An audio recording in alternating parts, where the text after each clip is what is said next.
it's got a choice where I can do it's like a voice filter type thing.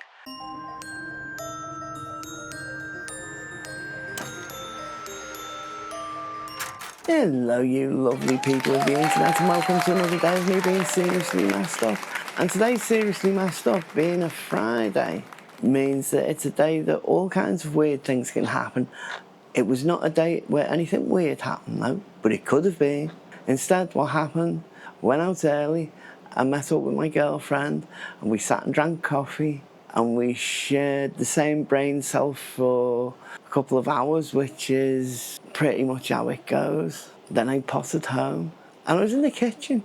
Yeah, you know, the kitchen where I make the kitchen tapes, that kitchen. I was in the kitchen, and I looked out of the window, and I saw Rob. So I went to the balcony, and I shouted him a couple of times. He didn't respond to it. So I whistled. Now, I did the fingers in me mouth whistle. Now, I've got a tongue piercing, and I've never been able to do that fingers in the mouth whistle since I got my tongue pierced. But I was so determined to do it, to get his attention, that I did the whistle, and he turned around and he saw me. And so he came up to the flat, and we sat and talked for about, I don't know, maybe about half an hour or so. It was really good catching up with him. I miss him, and he's sort of like, it's good connecting with him. I wish they'd had the chess set up, because I would have said, oh, come on, wipe the floor with me playing chess. Give you something to do.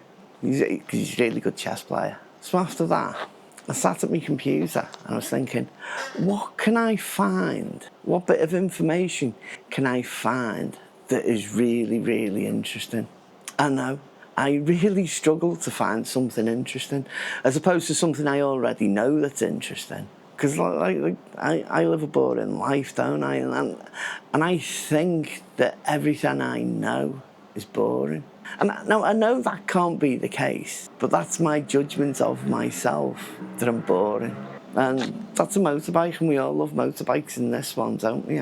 Ah, yes, we all love motorbikes. And I couldn't find anything online. I kept looking, and I kept thinking of something. And now here I am. I'm sat in front of the camera, and I'm trying to think of something interesting to say, something that I know, something of, I'll say of value. It's not even of value, it's to make the video interesting. I can give you my opinion on something, but I can't think of anything. This is the frustrating bit. I've got the camera in front of me, and I hope that I'm going to be able to make something up. You know, pull a bit of information out of the air. Oh, but I tell you what, this again is one of those things. There I am, I said there's nothing interesting. When I was walking down back to the flat with my girlfriend, right, we were talking about Mongolian throat singing, and I was like, I'm going to have to learn how to do that now. And I was making, like as we were walking down, I was making noise, and she's like that's close, you know, you're really special, kind of thing, you know, making special noises walking down the street, because, you know, why wouldn't there be? But the thing is, I think I can do it. I've heard throat singing that's really high-pitched, and I don't know how you get up there. And I can't do high-pitched stuff, and I can't do the really low stuff. But I can do the throat singing thing, and I don't know whether to try it or whether it'll work. I'm going to have to take the microphone off. It's magnetic, I'll be careful. So I stick the microphone. Is anything on tack that's magnetic? There won't be, will there? Oh, hang on. Right, the microphone's up there now, so it should be okay. And I'll try and I'll try my best to do this throat singing shit.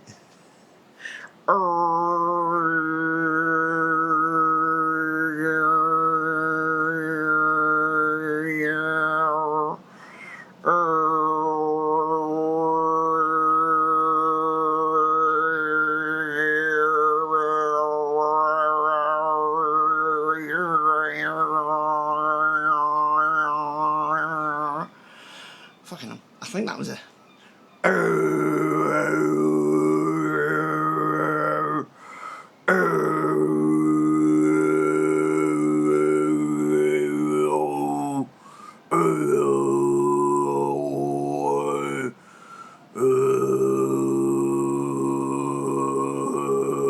That can't be right. Anyway,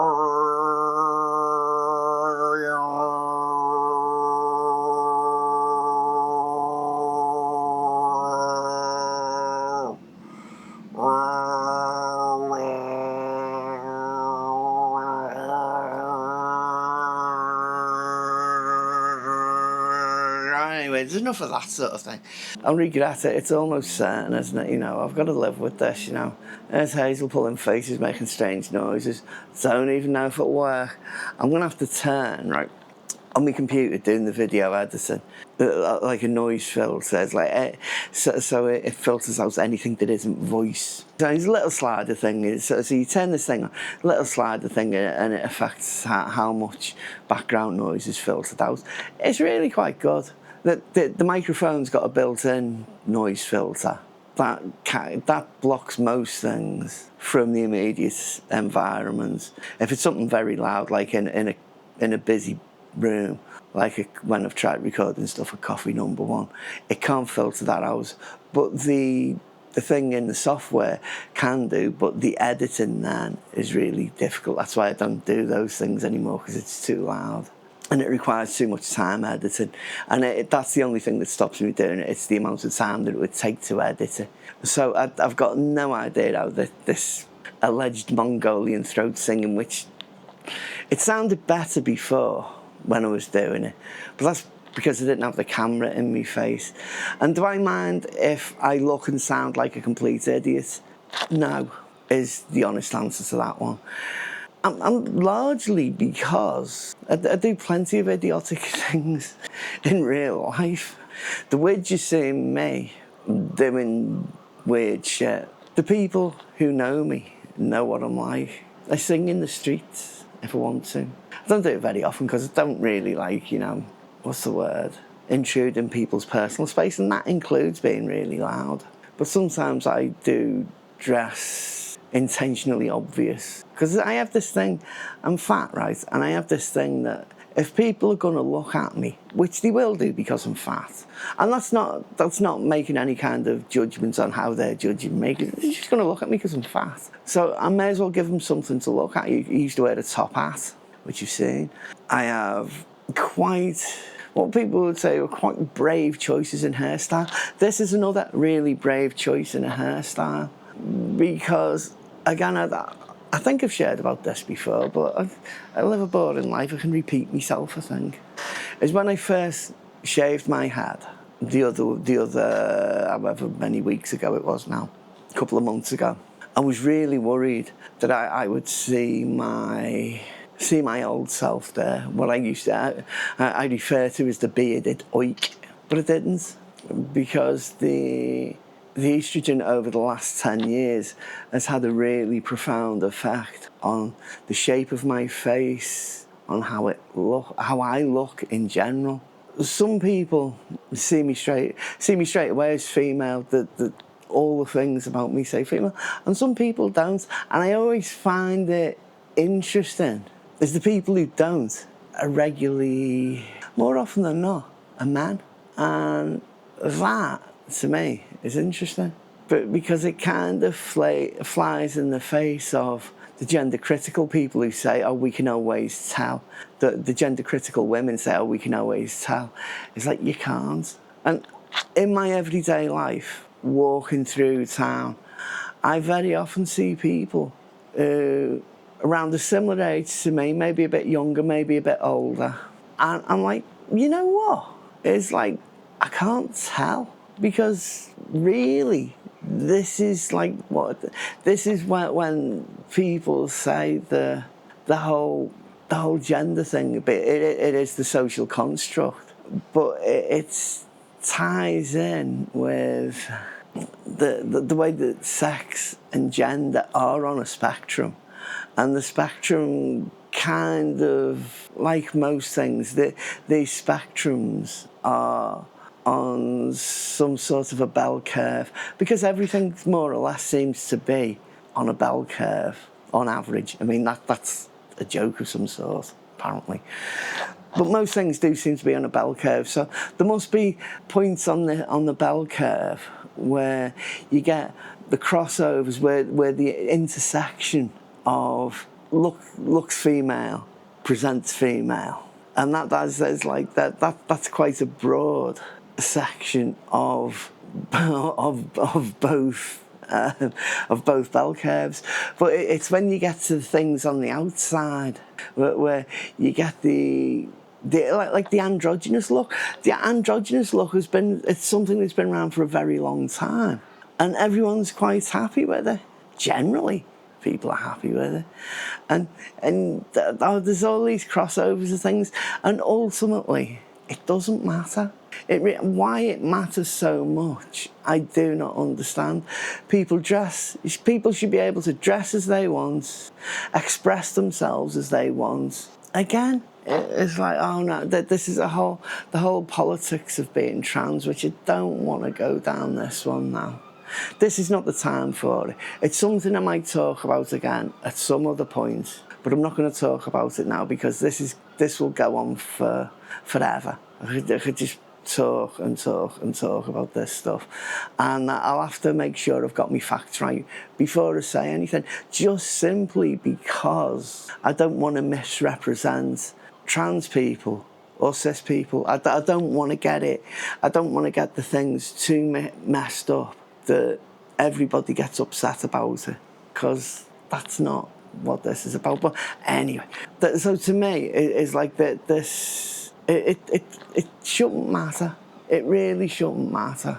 The only time it should matter is if the two people, I'm presuming there's two people involved, two or more, because again, polyamorous is a thing, and its existence is a perfectly valid way to do relationships. It has to be healthy. I think that again, there's everybody involved, and it has to be singing from the same song sheet. Otherwise, it's going to get awkward for someone, and then it's not going to work. And that's why you get. I'm not going into the politics of that either. Largely because I don't know enough. I only know a little bit, and that little bit's not enough to start pontificating about something, even though I don't intend to be pontificating. That's essentially what I'm doing, as I'm talking into a camera. So the only time it should matter is when the two people involved want to make babies. And even then, there's always things that can be done with, like, sperm donors and things like that. So nothing is as clear-cut as this extreme view that is essentially conservative Christian in view. It's quite an austere view of life. It's quite like the Victorian kind of, as we are taught of Victorians, because the Victorians are quite dirty themselves, but it's as we're taught about these things.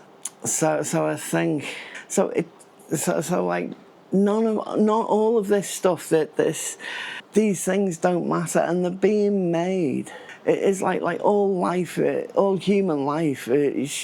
I quite like it being somewhat homogenised, for want of a better word, where it's not so much as beige, that we all sort of we just get along, everyone gets along and lets other people get along with what they want to do, as long as nobody's being harmed again, as long as nobody's being harmed against their will, or they've had their will removed from them, or it's in other ways, some way illegal, then everything else is like, well, people should just all get on with each other, because life is very short.